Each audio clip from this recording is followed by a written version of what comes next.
The Galactic Council chamber floated in the void between stars, a marvel of crystalline architecture that housed representatives from 400 civilized species. Today's session had been routine. Trade disputes, resource allocation, the usual bureaucratic machinery of an empire spanning 3 spiral arms.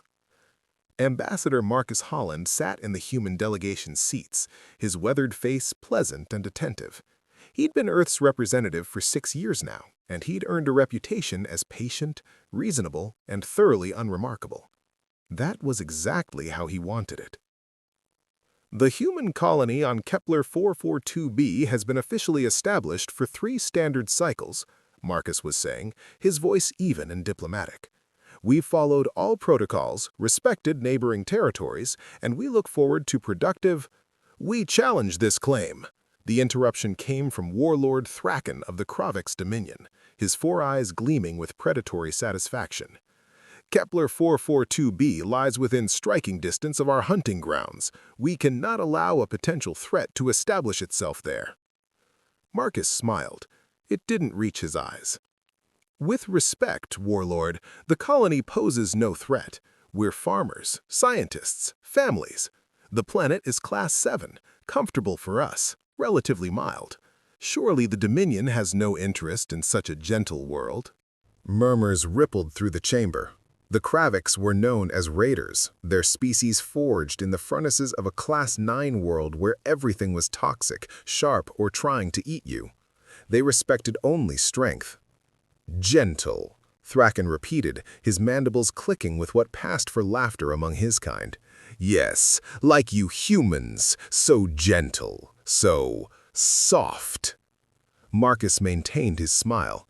Beside him, Commander Sarah Chen shifted slightly, but her face remained impassive. Coordinator Vorthan Kellis, the Archon presiding over the council, raised one of his 6 limbs. The claim is legitimate. The Kraavix objection is noted but overruled. The human colony may proceed. Thraken's eyes narrowed.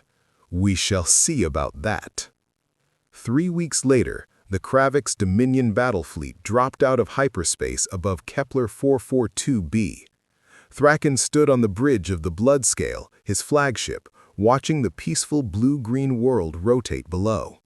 Scanning showed a population of barely 3,000 humans, 1 small city, scattered farms, a handful of defensive satellites that were laughable by military standards.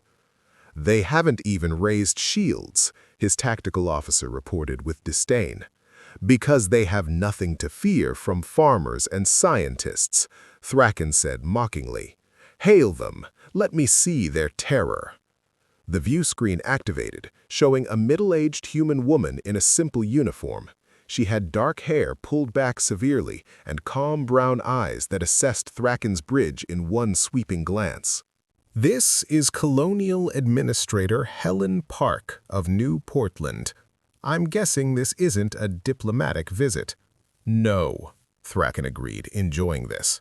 This is a lesson. Your kind does not belong in our territory. We are giving you 1 cycle to evacuate. After that, we will demonstrate what happens to prey that wanders into a predator's domain. Helen Park was quiet for a moment. Then she said something that made Thraken's blood chill. Commander, please inform Command that Protocol 7 is in effect. Tell them I'm sorry we failed. Protocol 7? Thraken didn't know what that meant, but the weight in the woman's voice suggested it was significant. 24 hours, he repeated, cutting the transmission. Admiral Jessica Torres received the alert while reviewing patrol routes in the outer territories. The message was brief, encrypted with codes that hadn't been used since the Unification Wars. Protocol 7, Kepler 442b, Kraavix attack imminent. She was moving before she finished reading. All ships, immediate recall, battle stations. Plot jump to Kepler 442b, maximum speed. She opened a priority channel. Get me Ambassador Holland, now. When Marcus's face appeared on screen, he looked older, tired. You've heard? He said quietly. Protocol 7, Marcus. We gave them every chance. I know. He rubbed his face. I really thought we could keep it together. 6 years, Jess. 6 years of smiles and handshakes and letting them think we're harmless. Orders. Marcus was silent for a long moment. When he spoke, his diplomatic mask was gone, replaced by something harder, something that had seen the nuclear fire over Beijing, the siege of New Delhi, the final desperate stand at Moscow. The colony has 23 hours. Thraken doesn't know it yet, but he's already dead. The only question is how many of his people die with him. Rules of engagement. Admiral, you are hereby authorized to use any and all force necessary to neutralize the Kraavix threat. There will be survivors. Make sure they understand what they saw. Make sure they tell the galaxy. Admiral Torres allowed herself a grim smile. Yes, sir. 18 hours after the ultimatum, Thraken was beginning to enjoy himself. The humans were evacuating, slowly, inefficiently, like the panicked herbivores he'd always known them to be. They'd managed to get perhaps 1,000 people onto transports, but at this rate, most would still be planet-side when the deadline expired. Perfect.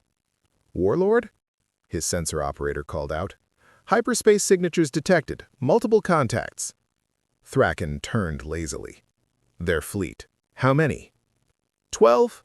No, 17. Contacts multiplying, sir. I'm reading... The operator's voice climbed with alarm.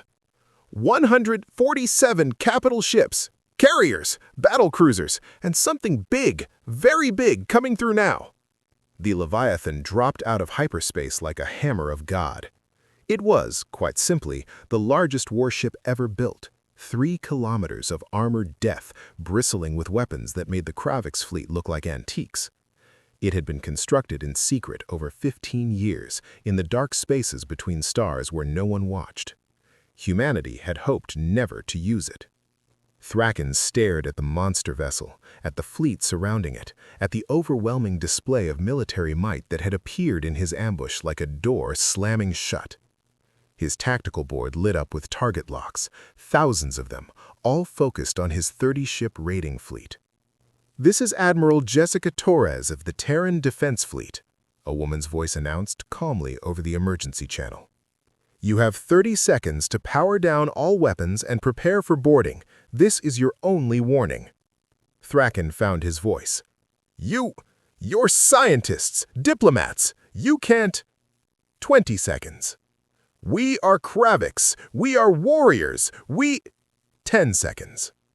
Thraken looked at his tactical display, at the 30 ships he'd brought to terrorize farmers, at the fleet that outnumbered him 5-1, each vessel larger and more advanced than anything the Dominion possessed. Power down weapons, he whispered. The Galactic Council reconvened in emergency session. This time, Ambassador Holland was not smiling. Coordinator Vorthan Callis watched the human delegation with new eyes. Marcus Holland stood at the podium like he owned it, and beside him was Admiral Torres in full military dress uniform. The human fleet was visible through the chamber's transparent walls, a pointed reminder of what had been hiding just out of sight. You lied to us, Vorthan said, not bothering to hide his shock. For 6 years you pretended... We didn't lie, Marcus interrupted, his voice harder than Durasteel. We are diplomats. We are scientists. We prefer peace. Everything I told you was true. But we're also from Earth. Marcus gestured to a holographic display that showed the blue marble of humanity's homeworld. A Class XII Death World. The only Class XII world in known space to produce sentient life. Do you know what that means, Coordinator? The chamber was silent. It means every single thing on our planet is trying to kill us. The bacteria, the weather, the other animals, even the plants are toxic. We didn't develop civilization despite our environment. We developed it because of it. We learned to cooperate or die. We learned to plan, to build weapons, to coordinate attacks against predators that outweighed us by tons. Admiral Torres took over, her voice clinical. Earth's surface is 70% water. Humans can't breathe underwater, but we became the apex predator in the ocean anyway. We can't fly, but we conquered the air. We can't survive in the cold, the heat, the desert, the jungle, but we live everywhere. We don't have claws or venom or armor plating. Do you know what we have? She paused, letting the question hang. Endurance, tool use, pack tactics, and the absolute refusal to quit. Humans hunted megafauna to extinction, not with strength, but with persistence. We literally chased them until they died of exhaustion. We turned wolves into dogs, one of the planet's top predators into our companions. We split the atom. We created viruses that could end all life on Earth, then chose not to use them. Marcus leaned forward. We spent 10,000 years killing each other, perfecting it. We know 1,700 ways to end a life with our bare hands. We've written books about strategy and warfare that are still studied because we needed to understand killing the way you understand breathing. Vorthen felt his limbs trembling. Then why? Why do we pretend to be harmless? Marcus's laugh is bitter. We're not pretending, Coordinator. We choose peace. But choosing peace is not the same as being incapable of war. When the Kraavix attacked our colony, they made a fatal assumption. They thought our kindness was weakness. They thought our diplomacy meant we'd forgotten how to fight. On the view screen behind them, footage played from the Kepler 442b incident. The Kraavix fleet, completely surrounded. The precision strikes that didn't destroy, disabled every ship in less than 3 minutes. The boarding actions where human marines moved through Kraavix warships like ghosts, neutralizing threats with practiced efficiency. You've been sharing the galaxy with apex predators who decided to become diplomats, not diplomats playing at being soldiers. Soldiers who learned from 1,000 generations of warfare that peace is more valuable than victory. We smile and shake hands and negotiate because we understand the cost of conflict better than any species here. She looked directly at Warlord Thraken, who sat in shackles in the defendants section. You called humans prey. That was your mistake. Humans aren't the deer, Coordinator. We're the wolves who learned to farm. And sometimes, her eyes were cold as space, sometimes we need to remind the other predators why we chose to stop hunting. 3 months later, Marcus Holland was back in his seat at the council, smiling pleasantly as trade agreements were discussed. The human fleet had withdrawn to its previous patrol patterns. The Kraavix Dominion had issued formal apologies and paid massive reparations. Warlord Thraken was serving a life sentence for war crimes. And across the galaxy, species that had barely noticed humanity before now watched them with wary respect. Coordinator Vorthen approached Marcus after the session. "Ambassador," he said carefully, "I have a question. Of course, your people, you really do prefer peace?" Marcus's smile was genuine this time. "Absolutely. War is hell, Coordinator. We know that intimately.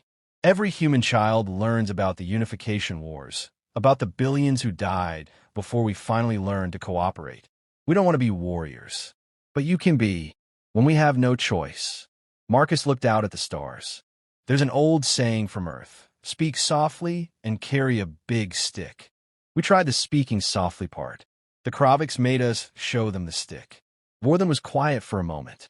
Most species find peace because they lack the capacity for war. Humans found peace despite having perfected it. That's one way to look at it. It's terrifying. Marcus nodded slowly. Good. Terror leads to caution. Caution leads to thought. Thought leads to understanding. And understanding, that's where real peace begins. He extended his hand, that strange human gesture of peace that showed you carried no weapons. That showed your teeth. After a moment's hesitation, Vorthen grasped it. Across the galaxy, humanity went back to farming, researching, building, and exploring. The fleet remained visible but non-threatening. The diplomats smiled and negotiated and compromised.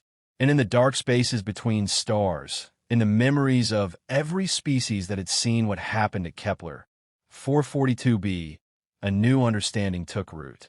Humanity's greatest weapon wasn't their technology or their tactics or their overwhelming capacity for violence. It was their choice not to use it. until they had to.